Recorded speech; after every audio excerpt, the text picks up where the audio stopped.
नमस्कार, आप देख रहे हैं उत्तराखंड तक और मैं हूं आपके साथ सरिता तिवारी।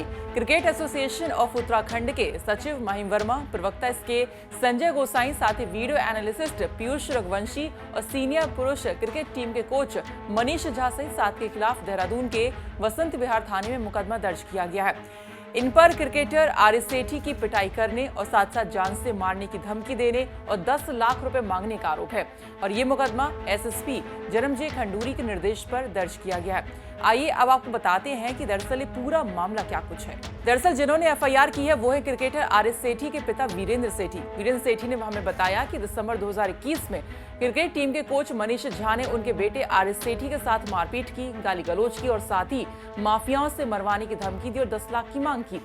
जब उन्होंने एसोसिएशन के सचिव महिम वर्मा से इस बात की शिकायत की तो उल्टा उन्होंने मेरे साथ बदतमीजी की, जिसके बाद वीरेंद्र सेठी ने एफआईआर करवाने के लिए एप्लीकेशन भी दी तो उनकी बात को अनसुना कर दिया गया, जिसके बाद उन्होंने कोर्ट का दरवाजा खटखटाया और अब कोर्ट के आदेश के बाद एसएसपी ने देहरादून के वसंत विहार थाने को एफआईआर दर्ज करने को कहा है। सेठी जी, इसमें क्या मामला था और क्या हुआ था बताइए।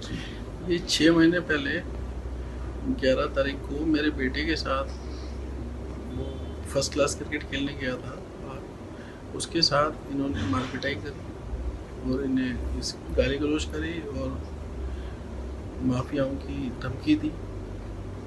उसके बाद उसने अपने घर में बताया मम्मी को कि ऐसी ऐसी बात हुई, तो मम्मी ने नेक्स्ट डे मुझे बताया। मैंने फिर जो है पूरी चीज़ पता करी। मैं फिर यहाँ पे कपूर साहब के यहाँ पे उनकी डेथ हो गई थी तो फ्यूनरल पे गया था अपने दोस्त के साथ।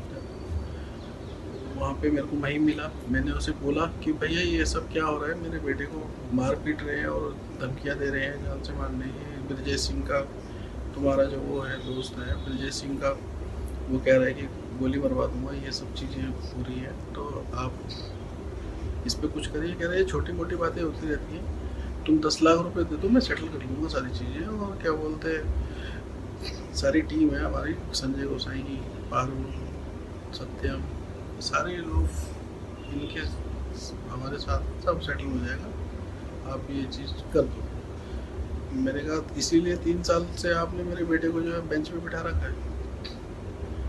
और फिर गाली गलौज करी, फिर मेरे साथ मार पिटाई की नौबत आ गई, उसने मार पिटाई करी। ये चीज़ आपके साथ भी मार पिटाई करी? हाँ जी, मेरे साथ भी करी उसने। तो फिर इसके बाद आपने क्या एक्शन लिया?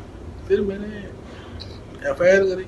एक तो ये था कि बेटी की सिक्योरिटी चाहिए और जिस हिसाब से जिस गुंडे माफिया का नाम ले रहा था तो ब्रजेश सिंह का नाम ले रहा था, तो बट नेचुरल है कि एक सेफ्टी तो चाहिए। तो मैंने एफआईआर करी थी। समाउ कुछ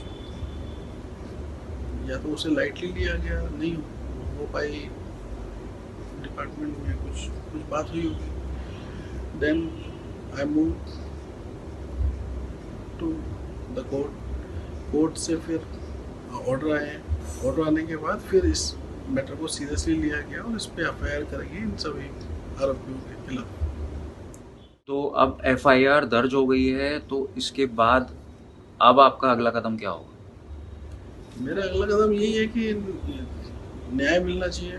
जो यहाँ के अधिकारी हैं, जो उत्तराखंड के क्रिकेटर्स हैं, उन सबको जो है न्याय मिलना चाहिए। और ये जब तक ये जेल वगैरह नहीं जाएंगे तब तक तो न्याय मिलेगा। और एक ये मिसाल होनी चाहिए कि उत्तराखंड में इस तरीके की जो गंदगी है इन्होंने फैलाई हुई है वो बर्दाश्त नहीं होगी। जितने भी पेरेंट्स हैं उनको भी कम से कम एक सुकून मिलेगा कि यार कुछ तो हुआ, कितने सालों में कुछ तो हुआ। जो इन्होंने करप्शन कर रखा है उसका कोई तो नतीजा निकला, दूसरा आदमी डरेगा ना कम से कम। तो ये क्योंकि ये जो जिनके खिलाफ एफआईआर हुई है ये एक महत्वपूर्ण पदों पर अभी हैं जी, तो आप क्रिकेट के बारे में अच्छे से जानते हैं, आपका बेटा फर्स्ट क्लास क्रिकेट खेलता है, तो आप क्या सोचते हैं कि सीएयू क्या कदम ले सकता है या बीसीसीआई क्या कदम ले सकती है? बीसीसीआई तो बहुत अच्छी वो है। बीसीसीआई ने हर साल 12 करोड़ 14 करोड़ रुपए देती है स्टेट्स को, उत्तराखंड को भी दिए हैं। बीसीसीआई थोड़ी ध्यान रखेगी कि भाई स्टेट्स पे उन्होंने पैसा दे दिया है बच्चे ग्रूम करने के लिए। कई बच्चे इंडिया खेले हैं, सुमित जोयल है एक लड़का बॉलर था, अवनीश सुधा है, संयम अरोड़ा है, आर.एस. सेठी है, ऐसे बहुत अच्छे अच्छे टैलेंट हैं जिनको इन्होंने जो है बर्फ में लगा दिया। और इन पे जब एफआईआर हुई है तो इन्हें तत्काल प्रभाव से इन्हें पद से हटा देना चाहिए तुरंत।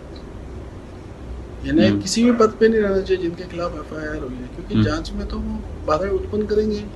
वो तो हर जगह ऐसे ही होता है। अब देखोगे क्या होता है क्या नहीं होता। जो पदाधिकारी हैं सीएयू के, दूसरे पदाधिकारी हैं या जो भी है डिपार्टमेंट में, जो भी इनका जो बायलॉ जो भी कुछ है वो अपने हिसाब से उस पर कार्रवाई करेंगे। उसमें मेरा कोई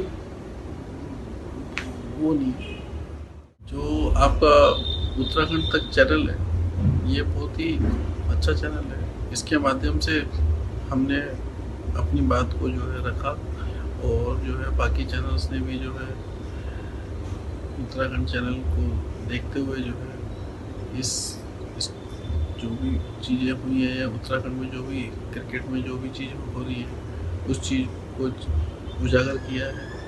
तो मैं धन्यवाद करता हूँ आपके चैनल को। आपने जो है बहुत सहयोग करा है और आई एम थैंकफुल। देखिए, बेसिकली एक शिकायत हमको प्राप्त हुई थी जिसमें कि हमारे द्वारा मुकदमा दर्ज किया गया है, जिसमें कि क्रिकेट खेलने के एवज में पैसे की मांग को लेकर मुकदमा दर्ज किया गया है और इसके अलावा मारपीट और गाली गलौज की धाराएं भी लगाई गई हैं। तो इसमें जो प्रथम दृष्टया हमको लगा तो हमारे द्वारा एफआईआर पुलिस थाना वसंत विहार में दर्ज की गई है। इसकी इन्वेस्टिगेशन अभी की जा रही है। इन्वेस्टिगेशन के बाद जो पहलू होंगे, जो सही पहलू होंगे, वैसे ही कार्रवाई की जाएगी। देखिए, इसमें जो नामजदगी है वो नामजदगी टोटल 7 लोगों की नामजदगी है। तो 7 लोगों की नामजदगी है। इनमें से 7 लोगों के लिए हमारी जो टीम है, इन्वेस्टिगेशन टीम है, उसके द्वारा देखा जाएगा कि किसका क्या रोल था या एफआईआर के जो इंग्रेडिएंट्स हैं उनको सत्यापित करने के लिए जो एविडेंसेस मौजूद हैं उन एविडेंसेस को कलेक्ट करने के बाद अग्रिम कार्रवाई इसमें की जाएगी। वहीं उत्तराखंड तक ने कई बार इस मामले को प्रमुखता से उठाया, जिसे लेकर वीरेंद्र सेठी ने कहा कि इस लड़ाई में एक आवाज बनने और सच दिखाने पर उत्तराखंड तक का वो आभार व्यक्त करते हैं। उत्तराखंड तक आगे भी इसी तरह से गलत के खिलाफ आवाज उठाता रहेगा। और ये थी देहरादून से अंकुश शर्मा की रिपोर्ट।